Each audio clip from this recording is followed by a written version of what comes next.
Well, I'd like to welcome everybody today, listeners. This discussion is going to be a fun one as we chat with Jay Fuhrer. So my name is Trevor. I'm the founder and co-owner of Rio Nutrition.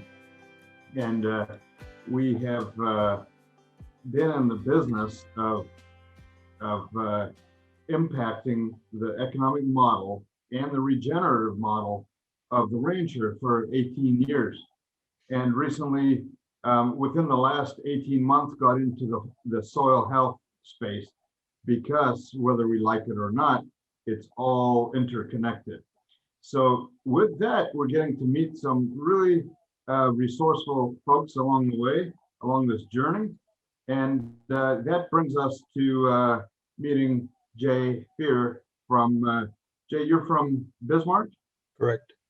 Bismarck, North Dakota. Yep. Well, I'd be glad if you introduce yourself. You're kind of the star of the show. Well, thank you, Trevor, and good afternoon.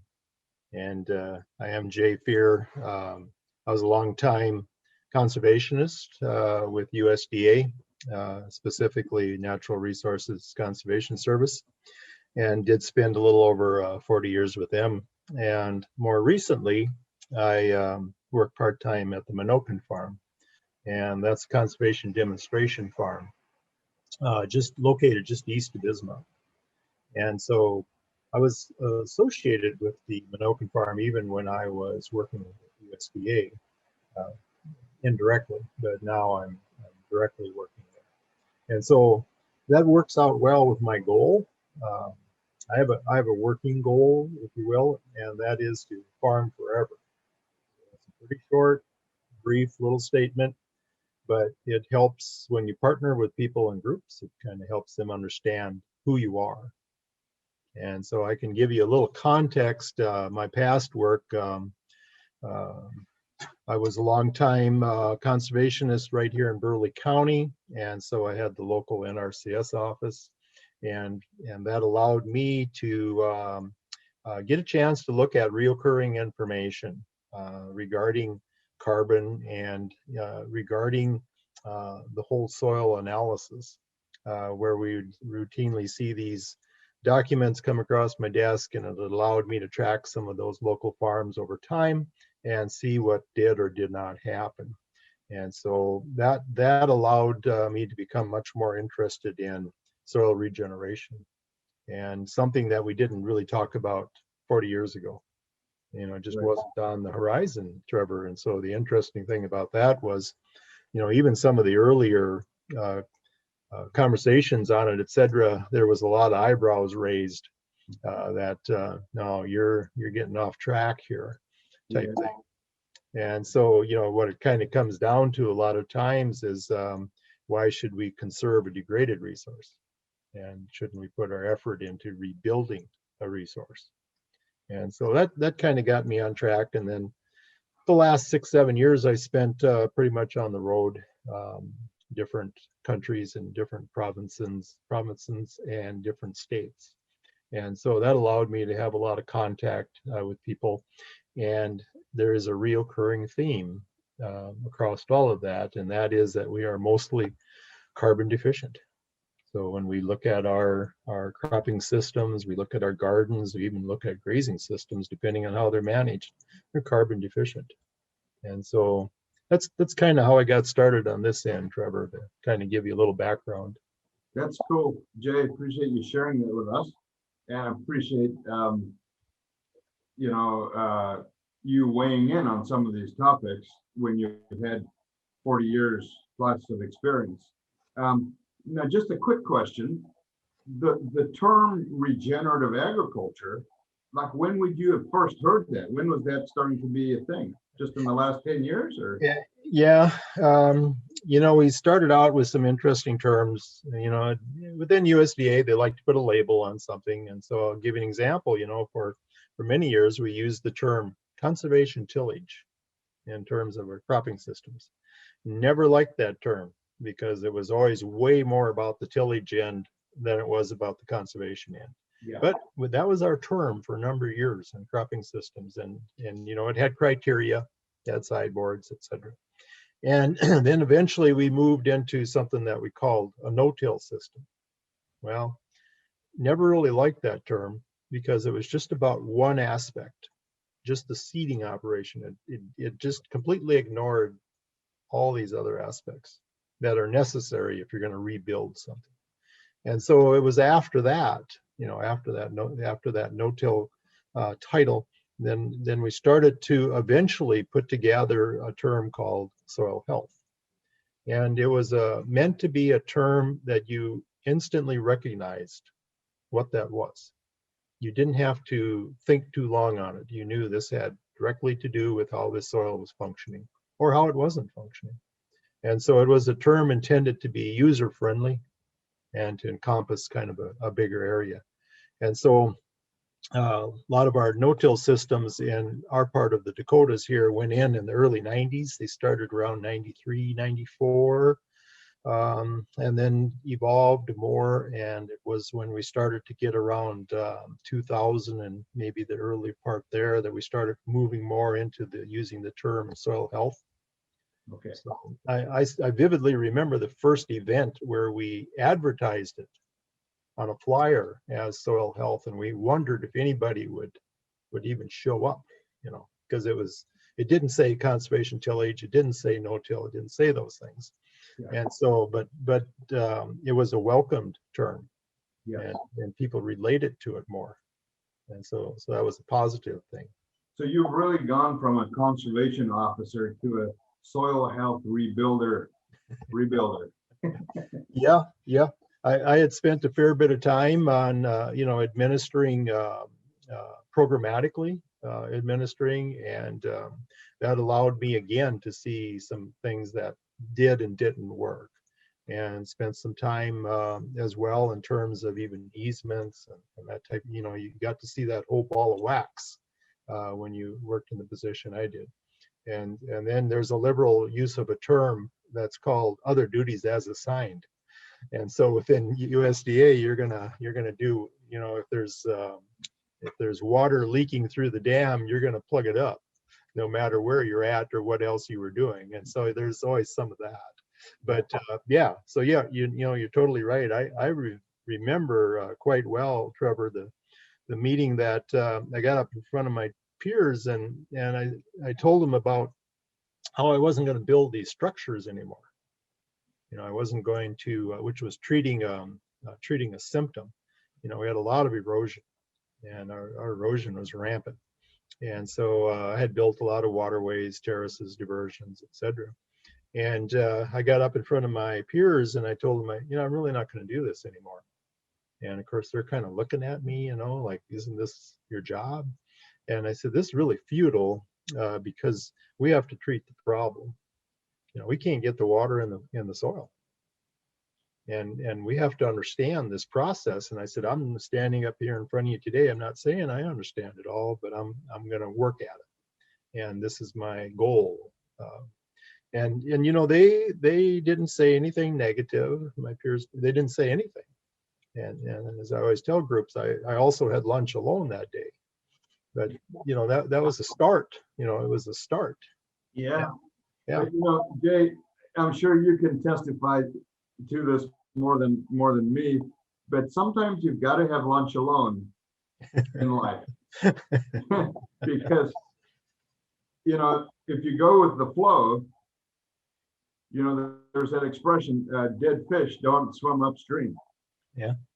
And sometimes you talked about that Band-Aid approach, building these structures and waterways to catch the water that we didn't infiltrate.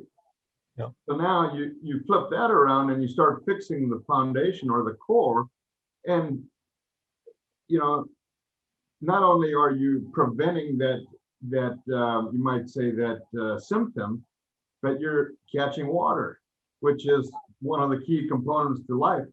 And as we speak right now, about half of the states in the U.S. are affected by some sort of drought at some level. Some definitely more severe than others. but water is huge. So Yeah.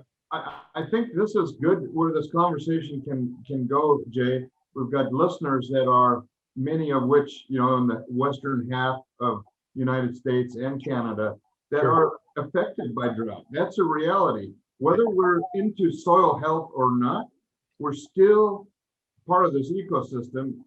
And right now we've got these challenges. Yeah. And we had basically created our own, we had created a lot of our own problems in terms of drought. And, it wasn't until we covered our soil and hydrated it, we had to get a cover on it. And that's why when you look at the soil health principles, and I've always worked with 5 of them, but you look at the soil health principles, I've always listed cover first, the armor, because that's how we stop the erosion and we hydrated that soil. If you don't have a cover on it, we couldn't hydrate it. Yes. And so when we cover it and hydrate it, good step. Ready for the next step. Okay, I'm going to ask you those 5 principles here in a second, but I'll tell you a little story. I was driving the week before Christmas here in Southwest Minnesota, some of the best farmland in the country. And because we had a pretty easy winter, not a lot of snow cover, it was an extremely windy day, and there's these great big billowing clouds of topsoil, good Minnesotan topsoil, heading south for Iowa. Right. So I hope they enjoy it when it got there, if it stopped there. But my point is, if you think of how much investment every farmer puts in his topsoil, only to have it washed away or blown away, that really hurts if you just think of it from an economic standpoint. There's a really interesting follow-up to that, Trevor. If anyone's watched the, I want to say it was a National Geographic special, and it was called How the Sahara Fertilizes the Rainforest. And it's fascinating because of the wind erosion. And of course, when you have these microscopic clay colloids in the air, you can't physically see them because they're microscopic. But when you have enough of them together, then you can see it. You can see it in the air. Yes. And how the land in the rainforest, South America, for instance, and what an interesting scenario, fascinating and sad all at the same time. Yeah. And so we've done a lot of this in the Great Plains here. We had a fair bit of erosion occurred, and that was a lot of our phosphorus loss. Because phosphorus is fixed onto those. It's never just soil, and so we had a lot of loss that way as well. And in that, to me, you can't build a soil back. You have to. There is no tolerance on erosion. You just have to bring it to zero. And I've worked with tolerances within USDA, but those were political tolerances. Those are not tolerances that go directly to a soil's benefit. So if you want to rebuild the soil, you go to zero, and you get a good control on it, and then you can start to build. And that's part of that, covering it and hydrating it. You've now started to control the erosion. You've taken the energy out of the raindrop, whether it's a grazing system or whether it's a cropping system. Soil splash, there's a lot of compaction from soil splash. Right. Yeah. Right. So I interrupted you there, but it's a kind of a sign of a good discussion when it goes back and forth. So the first principle you mentioned was cover. Yeah. What are the other 4? Yeah. And the second one we worked with then was disturbance. And so there you're looking at, and where we started was with physical disturbance. There's other kinds of disturbances, chemical disturbances, etc., use of pesticides or excessive uses, over fertilization. Those are disturbances as well. But where we started was physical disturbance. And so we started to take the tillage out of the scenario, and we didn't take it out in one day, but we started to reduce the amount of trips, and we started to reduce the amount of tillage implements, and then we eventually got to the point where we were into a no-till system with a disc opener. And so we went from armor, and then of course you want to keep that armor on the surface. That meant we had to have a seeding mechanism that allowed it to stay there. Now, so that was our second one. Okay. Then the third one we went into is disturbance, or excuse me, was diversity. And so we had armor, we had disturbance, then we went to diversity. And so there was plant diversity, and we start to understand that all these different plants play different roles, but they all have different carbon exudates. And so you have 4 major crop types with the cool season grass, warm season grass, cool season broadleaf, warm season broadleaf. And then so we started to bring together rotations in that manner. And if we couldn't get it into the rotation, then we put it in as a cover crop. So the cover crop gave us a chance to give us what we didn't have. Sure. Okay. All right. And so that became the fourth principle. And that one we called continual live plant. And that allowed us to bring the cover crop in. And then the interesting thing that occurred when the cover crop came in was it became the bridge between the grazing system and the cropping system on mixed operations especially. Okay. And so that bridge became a really important item and allowed us to bring livestock more easily back onto the cropland. Okay. And that was one of our goals with the fifth one being livestock integration. And we desperately needed the biology. We needed something mobile that could walk across the resource and spread biology. And can you think of anything better? And so we There's one clear answer. and a lot of this comes from some understanding and piecing together some understanding of what built our soils. So from our last glacier 10,000 plus years ago to where we are today, we were built through a perennial plants. They were legumes and forbs, warm seasons and cool seasons. They had all this diversity. Okay. And to this day, I can walk into rangeland right here in Burleigh County, and I can walk out there in May and June and be like a flower garden. And so when you see 100 plus plants per acre of diversity, that really helps us understand why when we put a cover crop in, a single species is good, but if I can come in with more diversity, that's my opportunity. And it's what helped build our soils. And so I usually use somewhere around 8 to 10, sometimes even to 12 species when I put a cover crop in, because I got a window of opportunity and I took it. And so, you put this all collectively together, but the livestock, the interesting thing about the livestock, Trevor, is sometimes when I'd start working with a new client, that livestock component of the 5 principles to them didn't seem real important.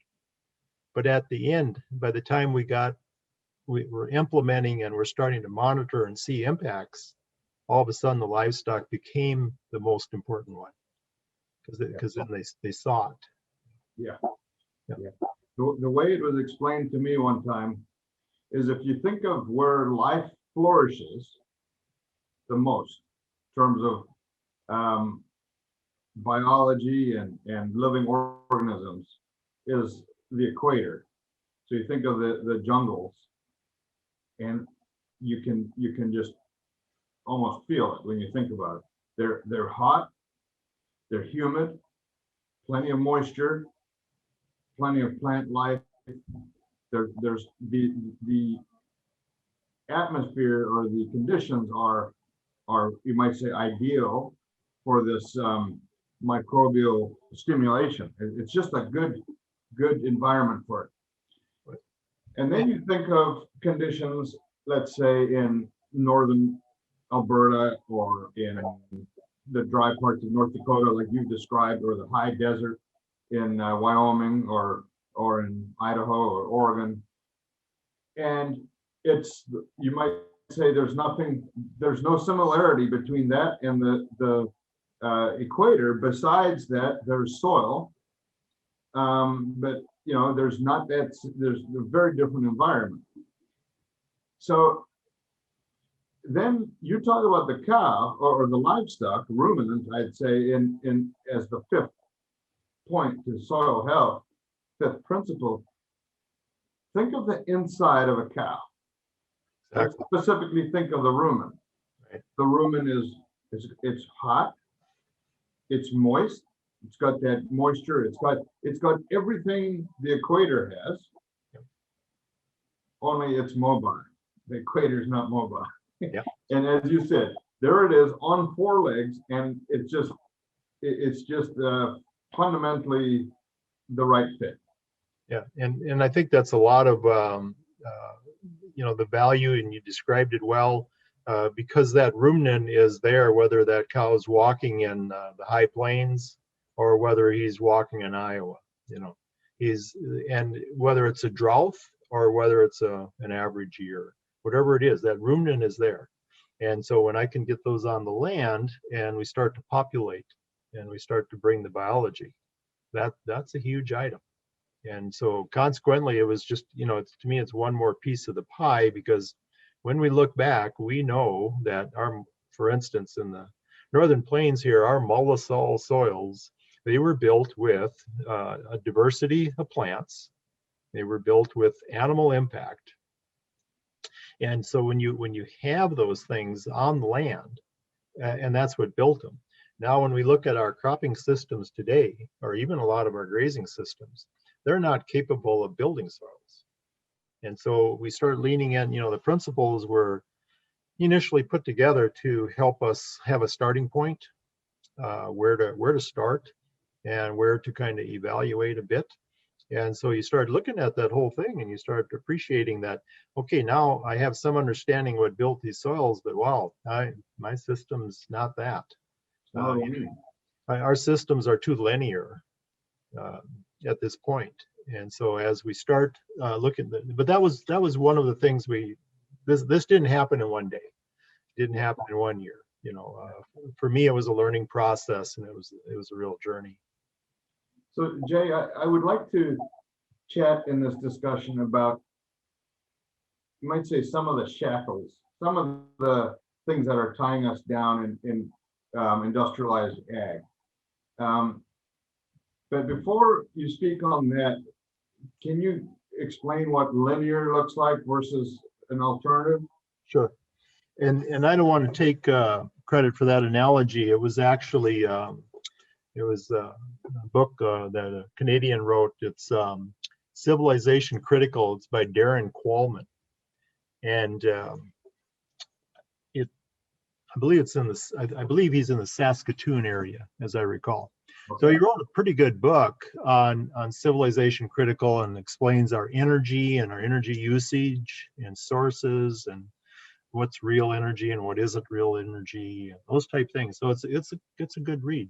But one of the better analogies in there was he explained what we did in agriculture for thousands of years, and that is, it was basically kind of everything was recycled.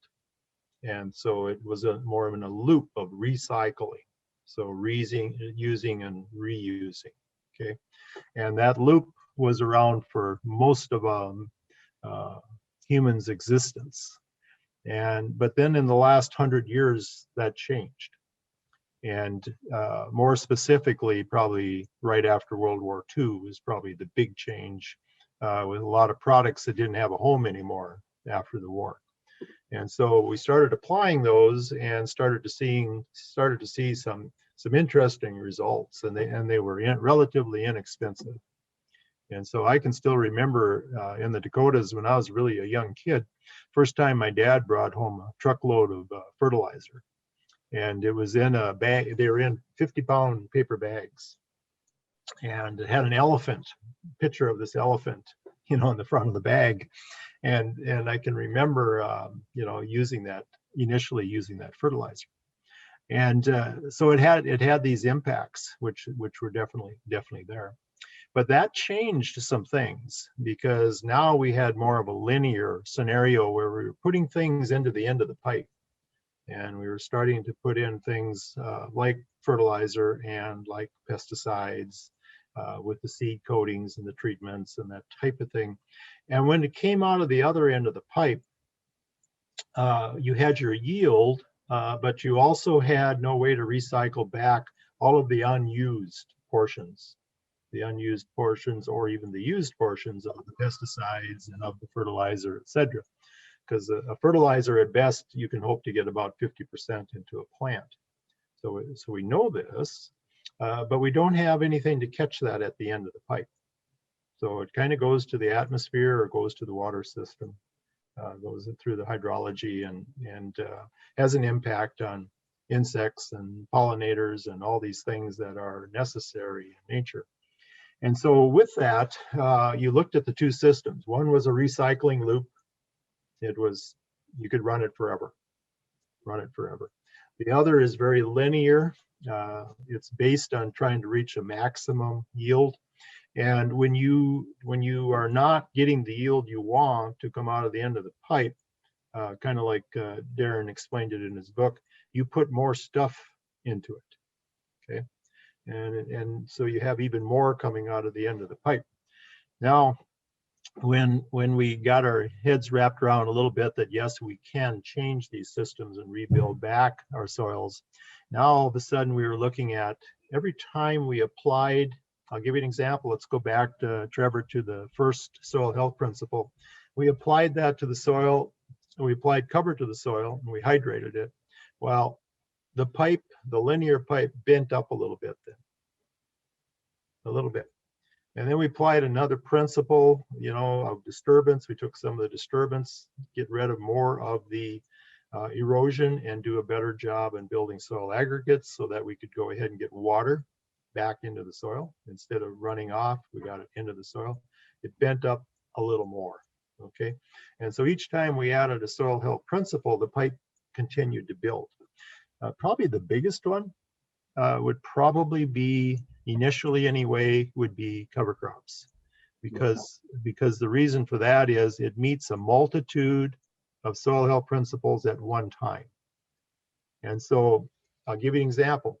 That leftover fertility that causes soil acidification, that leftover fertility that would have gone to the atmosphere or would have gone through the water system can now go into a green plant. And you can hold it in that field. And when that green plant can be grazed by livestock, or it can set, it can do either one, but it'll decompose the following spring. I prefer to graze mine, but it'll decompose the following spring and you can reuse it. So you see how we can bend the pipe back. Very difficult to bend it back into the total loop it was before industrial agriculture came along, but we can certainly do much more than we have done. Because if we bend that, ultimately, if we bend that pipe back so it's a continual flow, are you saying the way nature functions, there is no waste? Yeah, because what you're looking at, if you have a, let's take a grazing system and you're running livestock on this grazing system, you're taking off pounds of beef at the end, right? So you're taking off pounds of beef. Everything else you process through the ruminant. Now, that calf grew and you weighed them before and after, and maybe you took off 100 pounds of beef per acre, or maybe you took off 200 pounds of beef per acre, depends on what part of the country you're in. And so now you look at that 200 pounds of beef per acre, well, 50%, pretty close, give or take a little, of that is water, all right? And so then you get into the whole carbohydrates and the rest of it. And so a lot of this is made with sunshine. A lot of this is made through the carbon dioxide process. And then, so what did you really walk off with? Pretty small, pretty small. Now you compare that to if you didn't graze it, but you took it off as a crop. Let's say it was a grain crop of some kind, and you put wheels under it. That's a whole different impact.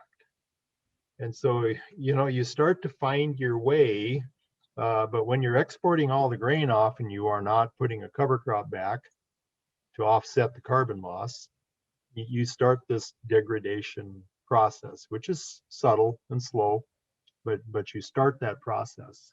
Yeah. That's it's really common sense when you think of it like that.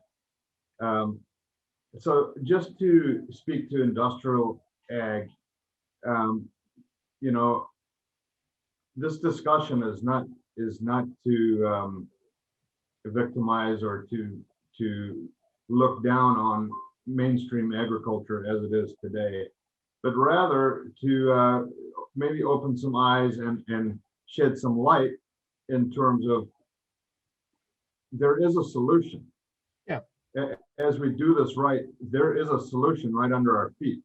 So just if you could speak briefly, Jay, you mentioned fertilizers, herbicides, pesticides. We know why we need to use them. Let's just talk fertilizer for now. We need them because the soil is depleted, so we need that to kind of prop up a flawed system and ensure that we get yield. But plain fertilizer, pesticide, herbicide, play that out. What is that doing to that ecosystem that you've been talking about? Well, I think a lot of this, the foundation of a lot of this is the soil food web. It's the biology that's in the soil. And so what you have happening in that environment, and one of the advantages, again, that I've had is the opportunity to monitor the soil food web at the Minokan farm. So I run the soil food web analysis every spring and every fall. And over time, compared to and then you overlay the cropping systems and you start looking at these impacts. And so one of the fields that we ran at the Minokan farm was a continual no-till wheat field. Okay, so it's had 11 years of wheat. Of wheat, spring wheat. Okay, 11 years. And we're going to switch it over now. Switch out of it and rebuild it back. So that field has got the lowest soil food web of any of the 10 fields out there. That's the lowest one. It's a little over 600 nanograms per gram. And the highest one out there is over 6,000 nanograms per gram. So there's a huge difference, huge difference. And so we brought that amount of biology down to just little or nothing in there. But to me, the really disturbing part was, and that's a full input field. Okay? It can have anything applied to it, any pesticide applied to it. So the most disturbing thing to me on that field is little to no mycorrhizal fungi in that field. And the mycorrhizal fungi, that's what converts your nutrients from organic to plant available inorganic and transports them. Okay. And so when you don't have that, you basically have a plant that is restricted to just what the root zone has available to it. You don't have what nature had set up in terms of processing to a plant, bringing nutrient and water to a plant in exchange for liquid carbon exudates. So the carbon's always the food. So anytime you hear carbon, think food. And so here you're looking at a scenario where after 11 years of all these inputs we've used on this and a monoculture with no cover crops and no livestock integration, we brought the biology down to an extremely low level. Okay. Mm-hmm. And so when you look at that scenario, that's kind of a frightening scenario because we also have other fields out in this conservation demonstration farm. Okay, so we have other fields out there that were in a completely opposite scenario, full diversity, livestock integration, cover crops integrated in fall and even integrated within the row during the growing seasons, and whole different environment. So the field that I had the most soil organic matter gain in was a field that had corn for grain 1 year. The second year it would have a full season cover crop that was grazed, managed grazed, and then go back to corn for grain. But the year it was corn for grain, it would also be fall grazed. And we never remove more than half of the material. So we're always a bit careful about how much we remove. So it did that for a number of years. And it was so interesting because that was the field that had the largest soil organic matter gains. But when I look at the 10 fields, it had the most animal impact, okay, out of any field there, and it had the most plant diversity of any plant there. So what do you have that's mimicking what built the soils? Well, that one's the closest to mimicking that. Yes. So are there ways, farming's an extraction business. We know this. So, but it comes down to me is, what are we willing to do to offset the extraction? Yeah. Yeah. And I think that's where we have so many opportunities, so many ways of doing this. Because now more recently, we've added those 2 years I described to you. Okay. Now we added them into 1 year. So we went to 60-inch corn with cover crops interseeded. Okay. Yeah. Okay. So we took the two, you're going to speed up biological time. Okay. And likewise with our sunflower production, our sunflowers can be grown and have been with 8 cover crops. So they're on 30-inch, but in between each 30 inches is 8 species of cover crops growing in.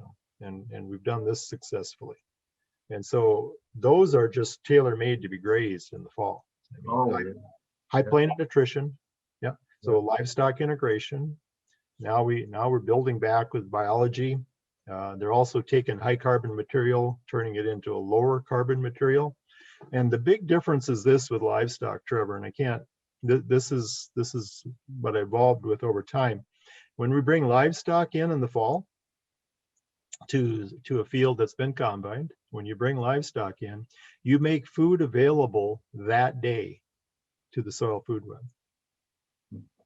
But if you don't bring the livestock in, how long does it take for those corn stalks or whatever the crop is to decompose and become available for food? Months. Exactly. If not more. Yeah. Depending on the stemmier parts of the plant and versus the leaves and that type of thing. But when you think about the livestock in, they make food available the same day. And there's your big difference for the soil food web in the soil. So you're fast forwarding the process. Exactly. That biology. You're catching up to what the process used to be. You get it to the right speed. Yeah. Yeah. Because we've been lagging behind it. Yeah. And so sometimes livestock are discussed, but they aren't always fully appreciated of what their services are on that ground. And so so when they come in, you're going to have an impact from anything they've been consuming. And so, when they process through the rumen and now it's on the soil surface, whether it's urine or manure, and now all of a sudden you have food available the same day that would have took a long time. And this allows the soil food web to flourish because they're like me, they like to eat every day. We must be alike. But for those that don't quite understand this concept of the mycorrhizae fungi, to me that is just the most brilliant masterpiece that nature has. And the way I like to describe it to people is, prior to the event of the internet, or being able to buy online, let's say you lived in Bismarck, North Dakota, or Redwood Falls, Minnesota. Where you got your supplies from was in the root zone, just within this town. We have a Walmart, we have a Runnings, that's where we get our supplies from, and it's circumscribed to where we can get in a day, whether it's on vehicles today or horse and buggy in the old days. But that was where we could pull our nutrients or supplies from. Then you plug in the event of the internet, which I'm not saying is all good. It certainly has its negatives. But the internet has allowed us to now access resources from anywhere, really, on the globe. Yeah. And so that's the way I think of mycorrhizae fungi, is so amazing that it's like these channels that water and nutrition can be shared and transported, so you have that a much increased synergy benefiting that plant. But if we don't see it with our eyes, Jay, we don't realize that disrupting that ecosystem has such a catastrophic result. And I think you're exactly right. And when you're talking mycorrhizal fungi, you want people to have the understanding that its association is with a green plant. And if it doesn't have a green plant available, as an example, let's just say you made a windrow of compost. Yeah. And you finish this compost after a few months. Don't expect to see much for any mycorrhizal fungi in there. It needs a green plant. Okay, you're going to have fungi in there, but it's going to be more like saprophytic fungi that decomposes dead material. Okay, also important because that's your cycling. Okay, yeah. But the green plant scenario, the mycorrhizal requires this green plant, and so anytime you take the green plant out of the picture, you are hindering the mycorrhizal fungi, and so it's a whole different scenario. Something that I wanted to share with you too is just a little bit in terms of where the carbon is, okay, where the food is. Yeah.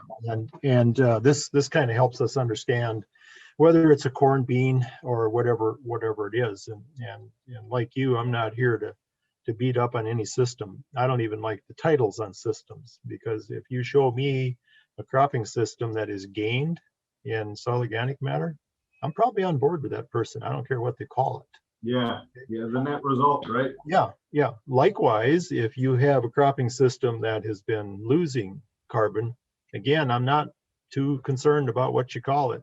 I don't see how you can keep doing it too long, because the cost is just going to escalate.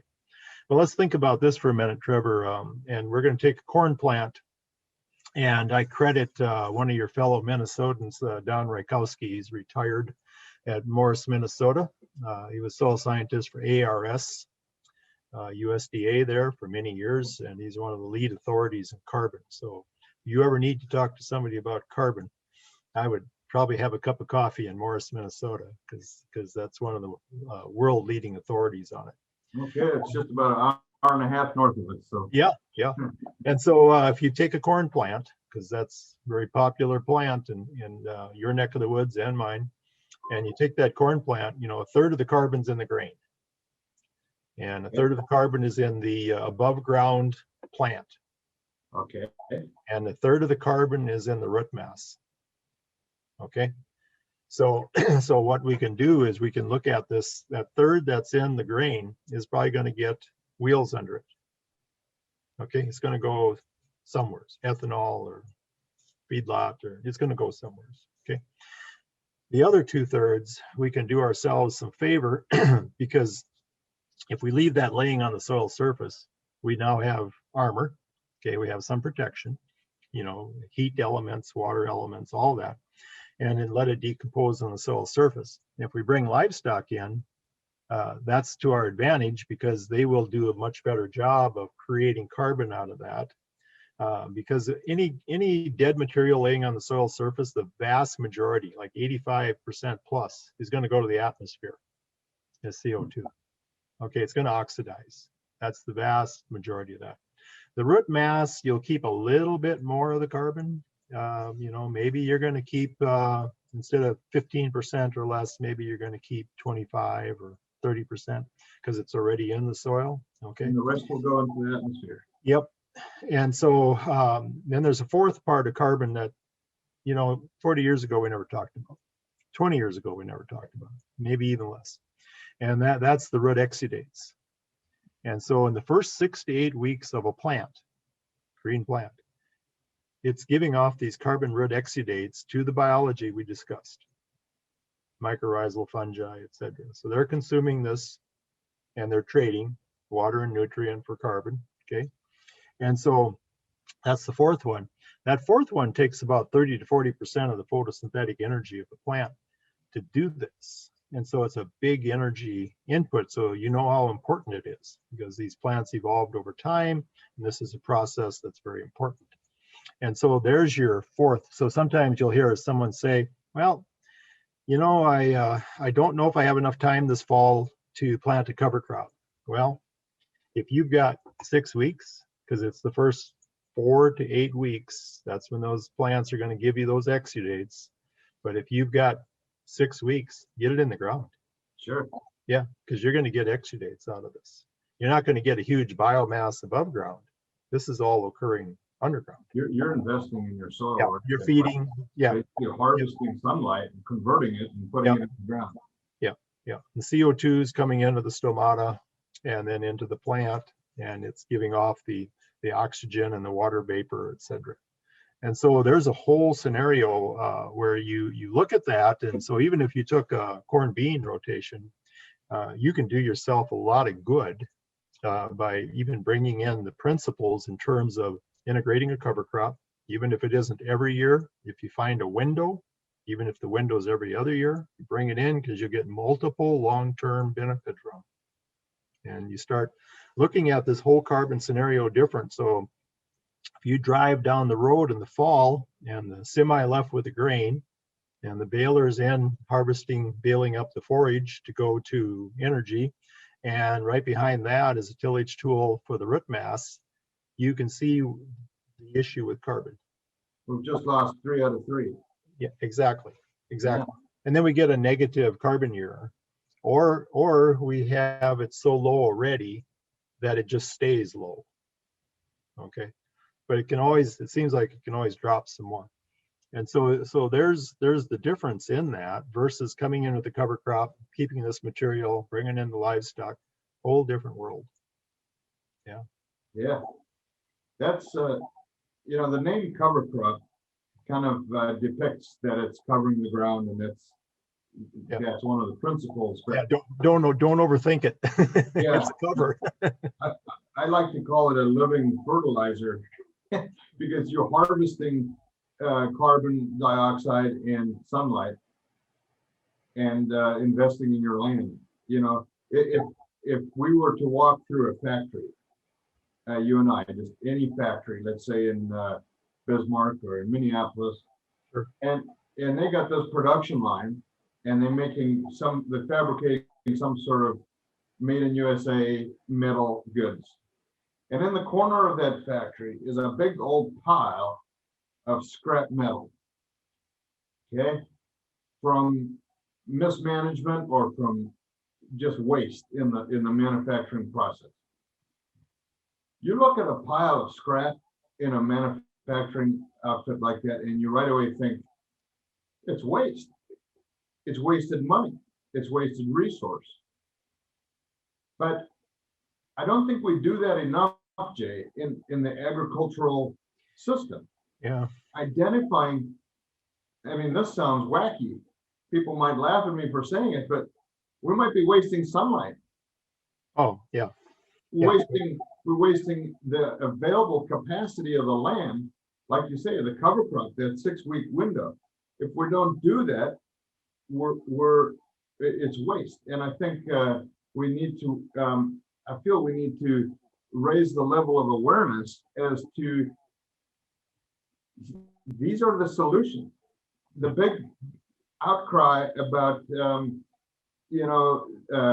carbon and greenhouse gases, when you go back, the fundamentals are right. The answer is in this system, is it not? Yeah, we just need to have more awareness of those things. And kind of like one of my Canadian farmer friends told me one time, in agriculture we have a tendency to waste the waste. And if we can take that waste, so that's one of the reasons why I do composting at the Minokan farm, because nothing goes to waste. And so I can run everything through the compost process. And so then from there I can add the worms, and it becomes vermicompost. And from there I can extract liquid. So you have liquid vermicompost extracted. And so therein becomes my seed treatment. Yes. and foliar application, etc., because we are so deficient in the biological end of it. Yeah. And so, but there's so many opportunities to take the waste, because what you're talking about is what's spilled out of the end of the linear pipe, and these become pollutants. And if we can use cover crop and we can capture that additional nitrate, and we can, whatever nutrient is coming through there, if we can start to capture these and offset, that's a great start. Yeah, well, that is very, very enlightening. The one thing I wanted you to touch on too was when we're using urea, say as a fertilizer in conventional crop systems. Can you talk to us as to how that requires energy in its conversion? Yeah, I think what you're looking at is the urea is probably recognized as one of the higher energy demands of the plant because they have to convert that to amino acids. And so, it's kind of a known item. And if you listen to some of the podcasts more recently by John Kempf and others, they'll have a pretty good conversation on this topic. And so it takes photosynthetic energy from that plant to do this. And so it makes it work a bit harder because of that nutrient source. And so I'll give you an example. At the Minokan farm, we already talked on those 10 fields that some of them have a much larger biological population. Some have a much smaller based on how they were managed or mismanaged, if you will, over the last 10, 11 years.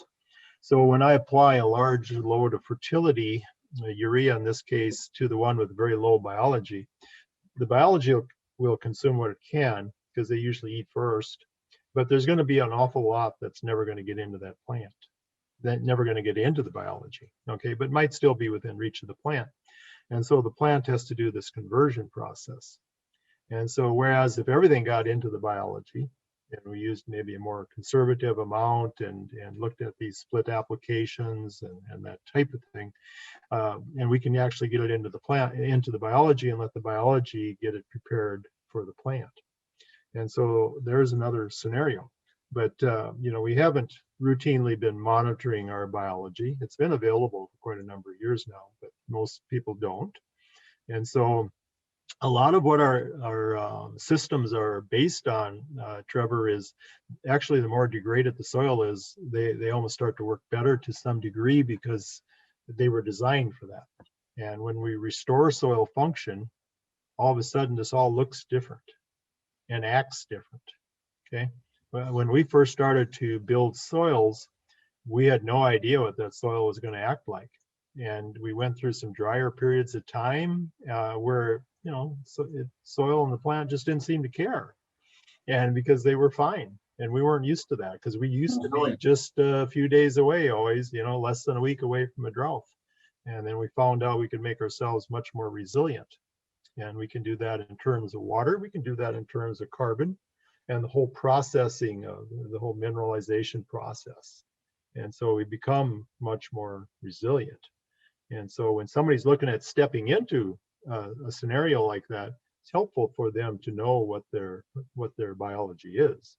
If it's really quite low, no mycorrhizal fungi, that's maybe a little slower startup. Maybe you want to proceed with a little more caution and moving in that direction. On the other hand, maybe you've got a large population, lots of mycorrhizal fungi. Wow, you can take a bigger step. Yes. Yeah. So it's the more information you have, the more you know. But it's not a this works in agriculture. A good friend of mine in Iowa, Jerry Hatfield, was a scientist there for many years, and he always told me, Jay, it's not like rocket science. He said, rocket science is actually much simpler. Because he said, if you know the formula for a rocket, he said you can do quite a few things, but in agriculture it's not like that, because all of this impacts and all of this touches, and so the more we know, you're never going to get the total picture, but the more of it the better job you can do of seeing what that picture is. And then and then if we're working with somebody that wants to move in that direction and maybe reduce some of these inputs and get more out of what they have, and make them a bit more economically viable, then I think that puts them in a good situation. We've definitely had people that have done this in every state. Right. So for a conventional crop farmer, I give an example. I was talking to a guy recently about what we're doing with the Rhizogreen product in terms of feeding the biology through a foliar spray that gets down into the root zone. Anyway, he said, you know, soil health and feeding the biology, that kind of intrigues me. But he said, we're so far in the other way that it's very, very hard for me to change. Mm-hmm. Now, do you think with, you know, do you think it's going to be something that is mandated or influenced by the current administration or influences globally that is going to make people want to consider this sort of a route, Jay, more and more? Well, that's a good question. I guess we're going to find out what the new administration leans into, you know, as we go along here. There's things like the 30 by 30, I think protecting 30 or restoring 30% of the land by 2030 or something. You know, I've heard different proposals, and I think any of those are worth looking at to see what their methodology is and how they're going to do that. Is there going to be a mandate? If you look at our history, there hasn't been a lot of those. You know, if we just look back on our history, and so that's a good question. I mean, to me, I like information and education, and I like trusting a bit that people are going to make the right decisions. You know, you're always going to be proven wrong now and then, but I think you're looking at a scenario where information and education is what's needed. What I think I'm seeing, and I think you probably are too, Trevor, is that there's probably never been more traction in this area than there has been right now.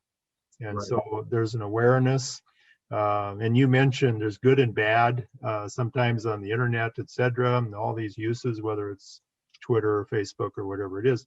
But one thing it did do is it did propel a lot of connectivity between people.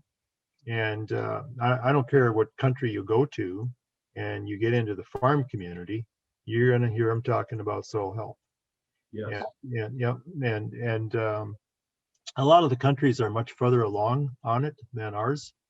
And I think this is more indicative of the infrastructure that's right here today and the system that's here today. I also think with human beings, there's a bit of a reluctance to switch as long as the system is still going. It hasn't quite dropped yet. Yeah. But so that comes down to so much of your goals too, you know, for the people that are willing to take a look at the health of their soil. Are you satisfied with that? Yeah. Yeah. You know, so it's good practice to be proactive in investing or reinvesting in your soils, in your land for tomorrow, next decade, next generation. But in actuality, day to day, you're right. Humans don't like change. They're resistant to change. If we can keep putting these inputs in, getting the yield pays the bills, you know. So that's sort of I call it the hamster wheel. We're on this hamster wheel. The faster that hamster runs, the faster the wheel spins. And we've got ourselves into one of those. For a crop farmer out there that has, let's say, no passion or no interest in regenerative agriculture, Jay, the decision is made on money. It's got to be an economic decision for that farmer. From your experience over all these years, in reducing all the inputs and fixing soil, that soil health, restoring that balance and that cycle, for a farmer that makes his decision on money, on the financial aspect alone, is this a good idea?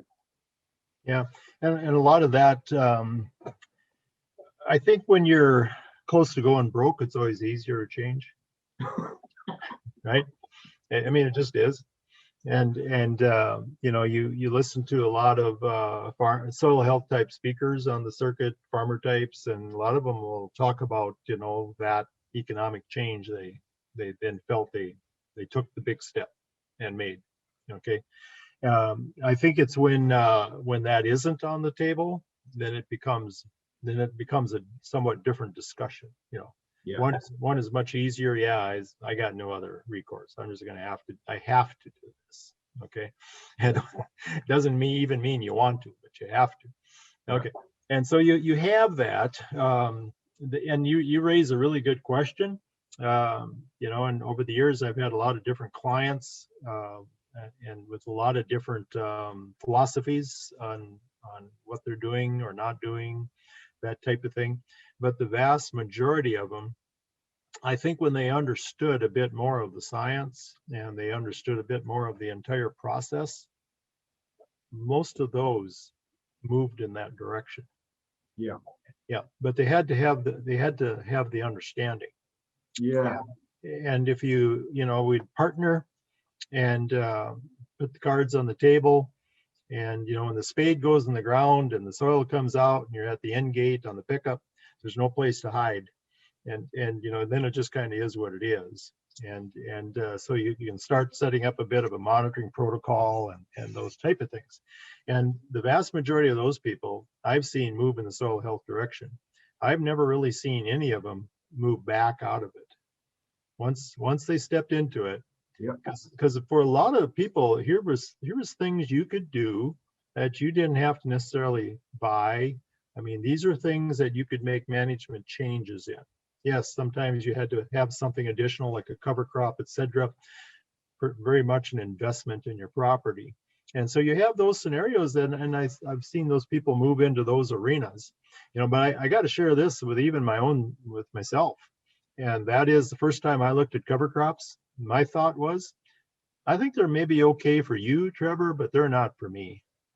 Why would I want to take my limited water and my limited resources, and why would I do this and all that time and labor, etc. So I had to get my head wrapped around what the plant physiology, the plant's role in the soil function, what all of this does. And I had to run my tests and my plots, and I had to monitor, and then it became very apparent to me that this is important.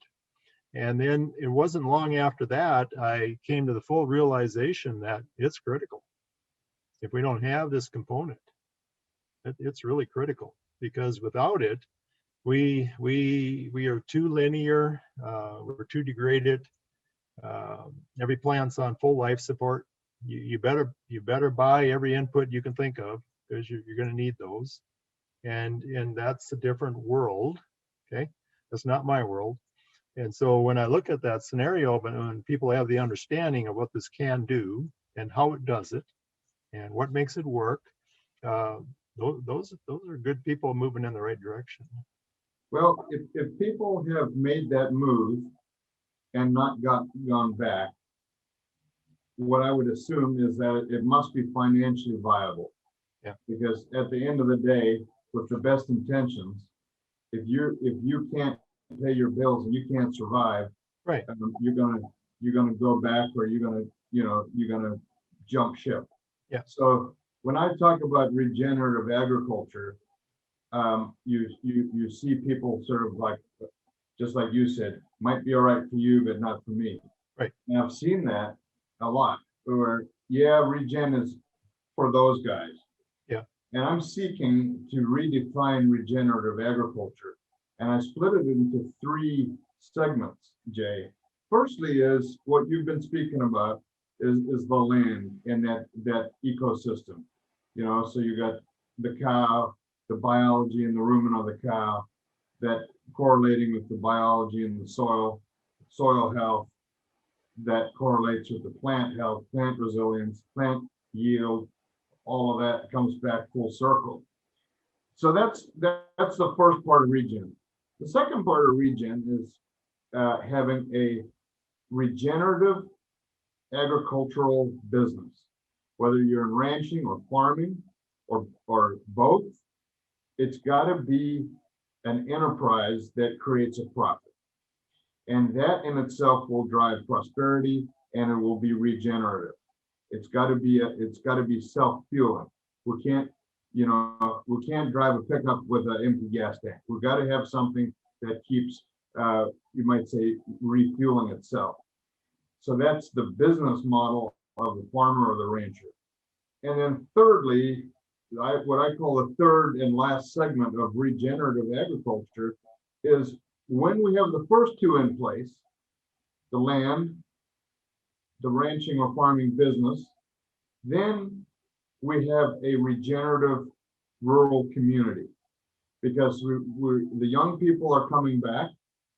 There's business on Main Street of rural America, or rural North America, I should say, because there's going to be Canadian viewers.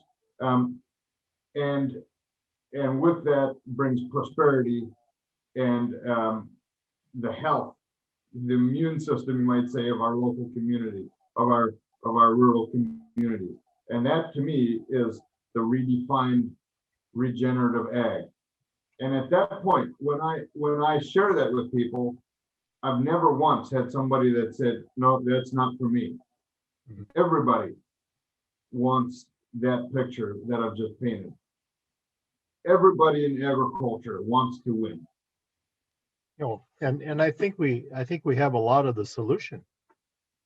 Yes. Whether it's anything from greenhouse gases to whatever, we maybe have contributed to some of these over the years. I don't think there's any question, but we also are the solution to them. Yes. And so we can make that change as well. I think it's a human aspect, Trevor, to it's almost easier to fail with tradition than it is to step outside of it. Because if you fail with tradition, no one faults you. Yes. But if you stepped out and failed, well, then what's wrong with you? But I think that's just kind of a human, nothing odd about it. I think it's been around forever in all walks of life. And so I think that's kind of a hurdle, if you will. Yeah. But now you touched on community. So if there's community acceptance, because I think what we're kind of ultimately saying is when we build up carbon levels in the soil, helps our community. Because you have this influx of newer people and youth, you can't replace youth. I mean, it has to be there. It's special. And so you bring in all of those aspects of it for the community. And if there's community acceptance, after that, a lot of it is just kind of, it's between your ears. And so, but now you took away that nobody's judging me. I can go to the wedding anniversary, I can go to the funeral, I can go to the whatever event in the community, and we're all good. We're a close-knit community, we support each other and those type things. Right. And we have those communities, and then we have people that are working in situations where it's not quite like that, but it would be a good goal to work toward of what you just described. Well, I would like to encourage anybody that's listening to be prepared to challenge status quo. Be prepared to think outside of the box. Because seriously, whether you're in livestock or whether you're in crops or both, think ahead 10 years and think ahead to what this industry could look like. I think we've seen it in the hog arena, in poultry. We've seen these changes that happen right in our own country. And I think it's fair to say that there are markets developing as we speak for products that result of a regenerative management practice. We sell to cow-calf operators across U.S. and Canada, and so our main customer base is conventional type producers. Nothing wrong with that. But Jay, you know, and I know that the grass-fed beef market has increased by 20% every year for about 20 years. Now, whether I believe in grass-fed beef or not, if I'm in the ag industry, I better be listening and watching what the consumer is demanding and aligning with that.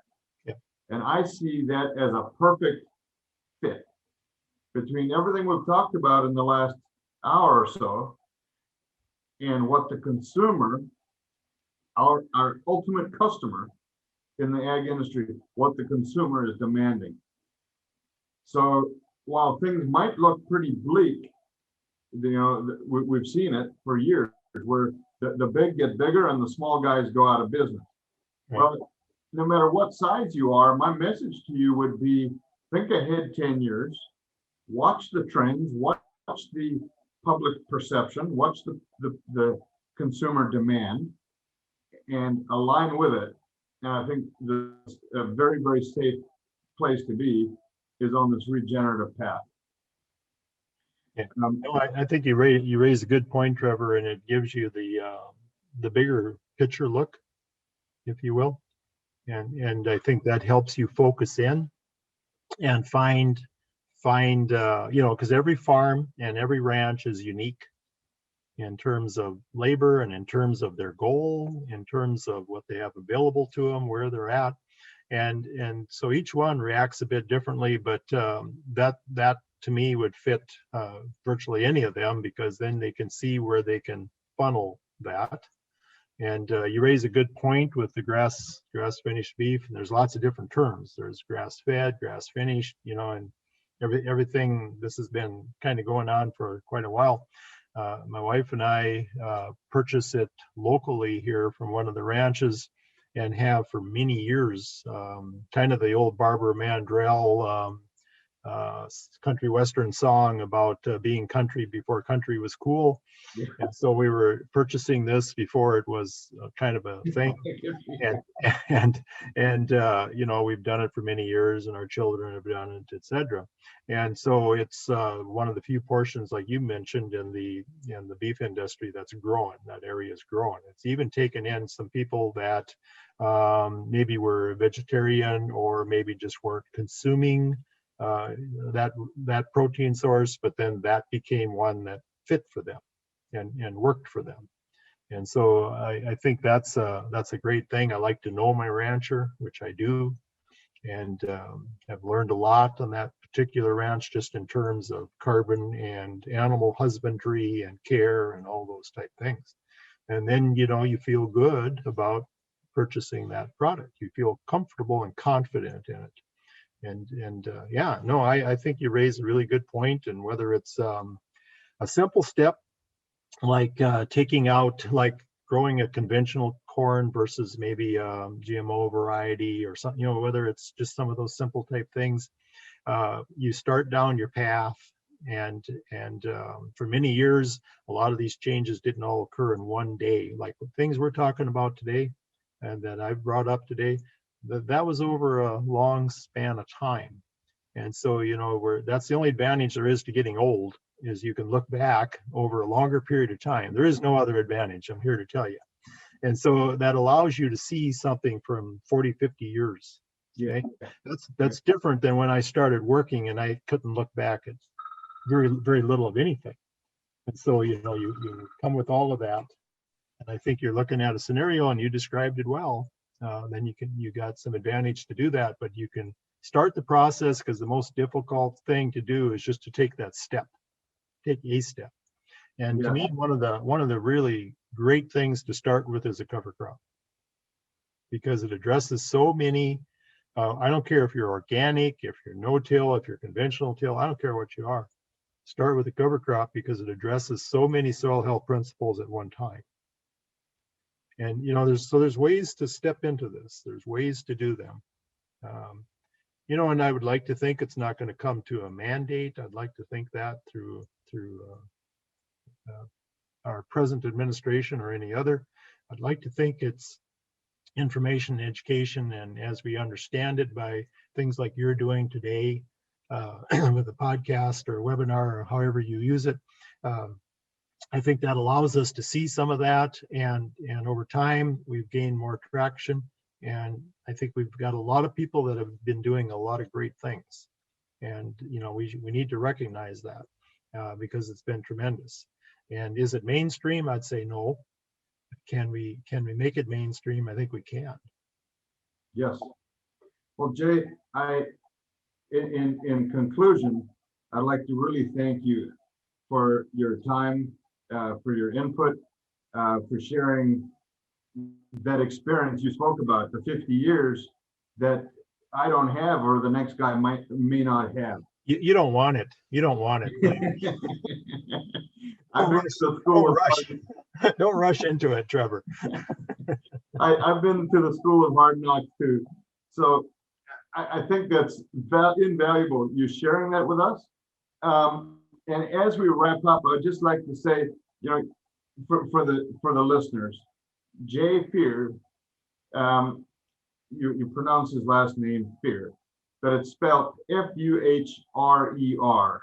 Yeah. And that means leader in German. Is that right, Jay? I think so. That's just a side note for whatever that's worth. Yeah. So, Jay, thanks for joining us today. Welcome, Trevor. Help. And to the listeners, all the best for your journey, whatever stage you're at. It comes back to remember those 3 parts to regenerative ag, starting with your land, and then your ranching enterprise, and then your community. And I think as we take care of that, we'll see prosperity come back to our communities and to our operations. So with that, thank you, everybody, and have a great day. Thank you.